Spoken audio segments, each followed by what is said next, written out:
Halo, Assalamualaikum warahmatullahi wabarakatuh. Perkenalkan, nama saya Miranda Nasati Pohan.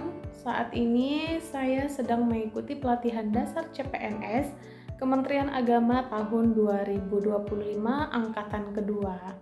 Nah, pada video kali ini saya akan sharing ke teman-teman sebuah analisis isu yang saya lakukan ataupun yang saya dapatkan di satker saya bekerja atau di instansi saya bekerja saat ini. Nah, adapun isu yang akan saya angkat adalah yang pertama isu tentang manajemen ASN, kemudian yang kedua adalah smart ASN. Nah, untuk mengetahui lebih lanjut seperti apa isunya, silahkan ditonton lebih lanjut. Aparatur sipil negara atau ASN adalah profesi bagi pegawai negeri sipil atau pegawai pemerintah dengan perjanjian kerja yang bekerja pada instansi pemerintah. ASN berperan dalam menjalankan tugas pemerintahan, melaksanakan kebijakan publik, dan memberikan pelayanan kepada masyarakat. Ini tercantum dalam Undang-Undang Nomor 20 Tahun 2023 tentang Aparatur Sipil Negara. Sedangkan fungsi ASN yaitu yang pertama pelaksana kebijakan publik, kedua pelayan publik, dan ketiga perekat dan pemersatu bangsa. Manajemen ASN merupakan pengelolaan ASN untuk menghasilkan pegawai negeri yang profesional, memiliki nilai dasar, dan etika profesi, bebas dari intervensi politik, serta bersih dari praktik KKN. Sedangkan Smart ASN merupakan pegawai dengan kompetensi, kinerja, serta profesionalisme yang tinggi sehingga mampu beradaptasi dan semakin responsif terhadap perubahan dan pencapaian tujuan organisasi. Sedangkan nilai-nilai Smart ASN yaitu yang pertama integritas, nasionalisme, profesionalisme, berwawasan global, menguasai IT, berjiwa hospitality, memiliki jaringan yang luas. Nah, yang menjadi pertanyaan adalah apa isu manajemen ASN dan Smart ASN yang ada di instansi saat ini. Yang pertama adalah isu kedisiplinan, yang dimana keadaan saat ini ada dosen yang sering terlambat bahkan tidak mengikuti apel pagi sebagaimana biasanya setiap Senin dan Kamis. Kemudian keadaan yang diharapkan itu semua dosen sampai tepat waktu dan mengikuti apel pagi. Dari isu tersebut, timbullah dampak dari ketidakdisiplinan ini. Yang pertama, dosen tidak dapat melakukan kegiatan maksimal dengan waktu terbatas karena sudah terlambat. Kemudian, waktu pelayanan mahasiswa juga menjadi berkurang. Dan yang terakhir adalah menurunnya jiwa nasionalisme seorang dosen. Karena keterlambatan tersebut bisa berdampak ketiga hal berikut ini. Yang kedua adalah isu profesionalisme, di mana keadaan saat ini ada dosen yang jarang hadir sehingga tidak membimbing mahasiswa dengan profesional. Keadaan yang diharapkan adalah semua dosen tetap hadir dan memberikan bimbingan secara profesional. Dampak dari isu profesionalisme ini adalah yang pertama, mahasiswa malas melanjutkan studi akhir, kemudian yang kedua mahasiswa tidak bisa lulus tepat waktu, kemudian masalah atau hambatan yang dihadapi mahasiswa tidak dapat diselesaikan dengan cepat, dan yang terakhir adalah mempengaruhi pada akreditasi jurusan. Inilah dampak yang bisa disebabkan oleh isu profesionalisme tersebut. Ketiga adalah isu pelayanan, di mana kurangnya digitalisasi informasi bagi mahasiswa. Keadaan saat ini, mahasiswa tidak mendapatkan informasi yang terbaru dan akurat dari situs atau akun resmi, baik kampus maupun fakultas. Nah, keadaan yang diharapkan yaitu tersedianya informasi yang update dan terlengkap dari fakultas sehingga memudahkan mahasiswa untuk mengetahui informasi apapun dari fakultas secara resmi.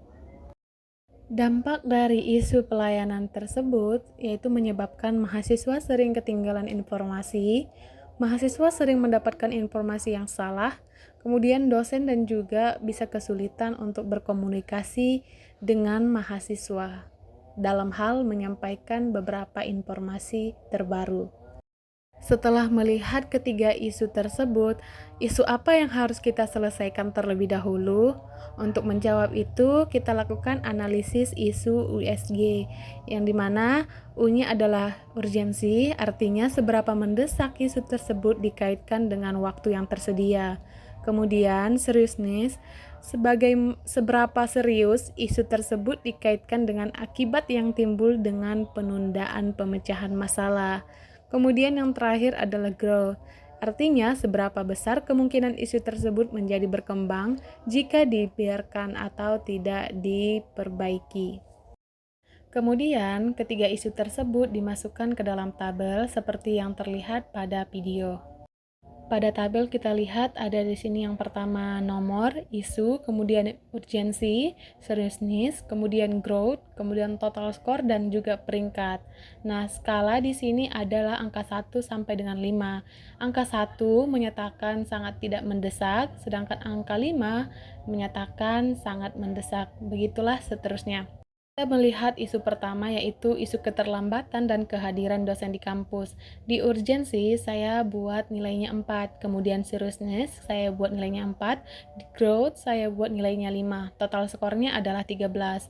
Kemudian di isu profesionalisme, di situ di urgensi saya buat 4, di seriousness saya buat 5, kemudian di growth juga tetap 5. Total skornya adalah 14.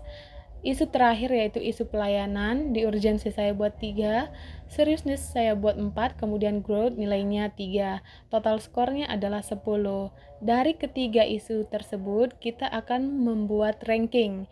Nah, terlihat di tabel bahwasanya jumlah skor pada isu nomor 2 lebih tinggi, sehingga isu nomor 2 menjadi ranking 1, isu nomor 1 menjadi ranking 2 atau peringkat 2, isu ketiga menjadi peringkat ketiga. Dari tabel analisis USG tersebut, kita bisa melihat bahwasannya isu nomor 2 ini wajib kita selesaikan dahulu karena urgensinya dia masuk ke dalam peringkat 1. Dari hasil analisis USG tersebut kita masukkan ke dalam fishbone diagram, di mana tadi isu yang paling urgent adalah banyaknya mahasiswa yang tidak lulus tepat waktu karena proses bimbingan yang lama.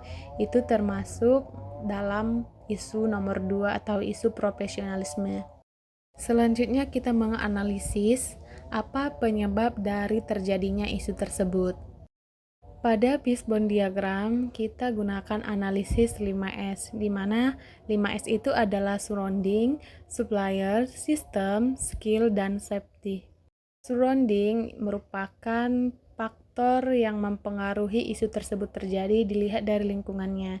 Di sini dari isu tersebut kita lihat lingkungan yang juga mendukung. Kemudian dari segi supplier kita lihat tidak tersedianya jadwal bimbingan yang sistematis atau platform komunikasi yang terintegrasi. Kemudian dari segi sistem kita analisis, kemudian dapat disimpulkan yaitu bahwa dosen dihadapkan pada kesibukan yang banyak, mulai dari pengajaran, penelitian, dan juga pengabdian, sehingga menyebabkan isu-isu tersebut terjadi di lingkungan kerja kita. Kemudian dari segi skill, terlihat bahwa banyaknya mahasiswa bimbingan sedangkan dosen yang berkemampuan di bidang tertentu belum banyak tersedia. Itu juga termasuk dalam penyebab berkembangnya suatu isu tersebut. Dan yang terakhir adalah safety, artinya keamanan dan privasi dosen dan juga mahasiswa belum terpenuhi. Setelah diketahui isu dan juga penyebab isu berkembang, kemudian kita cari solusi ataupun gagasan kreatif untuk menghadapi isu tersebut. Solusi pertama adalah membuka komunikasi yang aktif dengan mahasiswa untuk mempermudah dosen mengecek progres mahasiswa. Kemudian yang kedua, membuat jadwal yang tersistem dengan teratur. Kemudian, membuat platform digital yang mudah diakses mahasiswa dan dosen untuk melihat progres setiap bimbingan mahasiswa. Demikianlah pemaparan isu manajemen ASN dan juga Smart ASN dari saya. Nah, demikianlah paparan ataupun analisis isu yang saya lakukan di Satker saya saat ini. Terima kasih. Assalamualaikum warahmatullahi wabarakatuh.